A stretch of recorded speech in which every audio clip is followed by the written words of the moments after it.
Important new developments tonight in the case of imprisoned former Border Patrol agents Compean and Ramos, both sentenced to lengthy prison terms for shooting and wounding an illegal alien drug smuggler whom the prosecutors then gave immunity to testify against the agents. One of the defense attorneys now says government prosecutors failed to disclose a key document during that trial, a document that could have undermined the government's entire case. Casey Ryan has the story. At the heart of the prosecution's case against former Border Patrol agents Ignacio Ramos and Jose Compean was the alleged cover-up of the shooting of a Mexican illegal alien drug smuggler. Now, the online publication WorldNet Daily reports the existence of a Homeland Security Department document suggesting two Border Patrol supervisors were at the scene and knew about the shooting. That's consistent with the agents' statements that they did not report the shooting because they believed supervisors already knew about it. The attorney for Ignacio Ramos says prosecutors never disclosed the existence of the document, which could be grounds for a new trial. The government is really charged with a higher responsibility than just winning a case. The government is charged with seeking justice and trying to do the right thing, so they can't hold back on evidence just because it's helpful to the defense, and in fact they have an obligation to turn that over. The document lists the names of Border Patrol agents and supervisors who were at the scene. It also says investigation disclosed that none of the above agents reported the shooting or the subsequent cover-up. The more that comes out about this case, the more it seems that the prosecution was relentless in making sure these border agents were convicted. And this is just another example of another piece of evidence that the defense should have known about, the jury should have known about during the trial to make their determination on whether these border agents even violated the law or not. US Attorney Johnny Sutton did not return calls seeking comment on the new evidence and other documents raising questions about his decision to prosecute the agents and grant immunity to an admitted drug smuggler. I think our police officers and law enforcement have been undermined. Meanwhile, Ramos and Compean supporters are raising money to buy airtime for these television ads, demanding the White House pardon the former agents. Finally, the Texas branch of the Latino advocacy group LULAC has drafted a resolution supporting a pardon for Ramos and Compean. LULAC says it believes the 11 and 12-year sentences were too harsh. Lou? Well, it's, what now, 4 months since the sentencing? LULAC taking this stand, I have to give them credit. They have been absolutely absent in this case, despite the fact that both of these agents are Hispanic Americans. Did they have any indication as to why they were joining in this now? No, they did not. We asked them for further clarification, more information about this position they've taken. They didn't give it to us. We're still hoping we'll get it soon. What we did find out, though, is a couple of other leading Latino advocacy groups, MALDEF and the National Council of La Raza, still are refusing to take a position on this issue, Lou. One would think to their great shame. Thank you very much. Casey Ryan from Los Angeles joining me now on these developments and to assess their importance as senior legal analyst here at CNN, Jeffrey Toobin.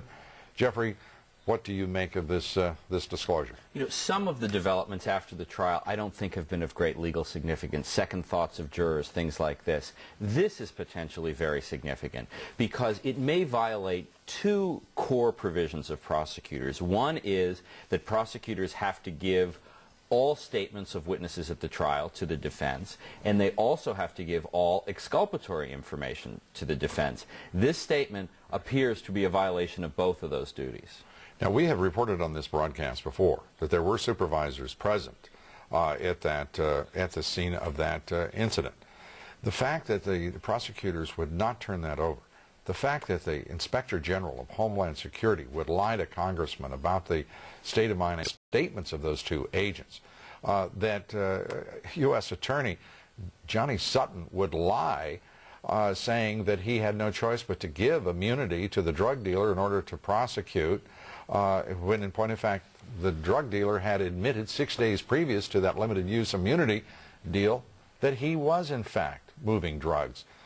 Those seem to me to be very important. Well, and this is important because it fits into a legal category that does get people new trials sometimes. When evidence that could be very significant is not turned over, that's the kind of thing that trial courts grant new trials on or appeals courts overturn convictions on. Mary Sillinger, the attorney for Ignacio Ramos, says this document, the DHS document, could have proved her client innocent, is her statement.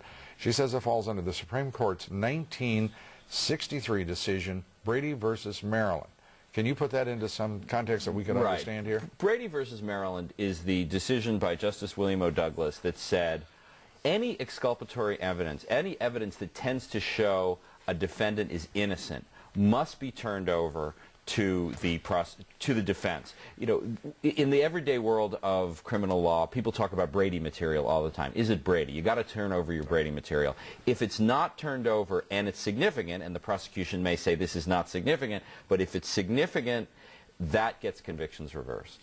And the fact is, these agents remain in prison on the testimony of an admitted drug smuggler with a prosecution that was far more committed to going after two agents than learning any more about the drug cartel that is operating almost with impunity in the El Paso area in the northern parts of Mexico, nearest El Paso.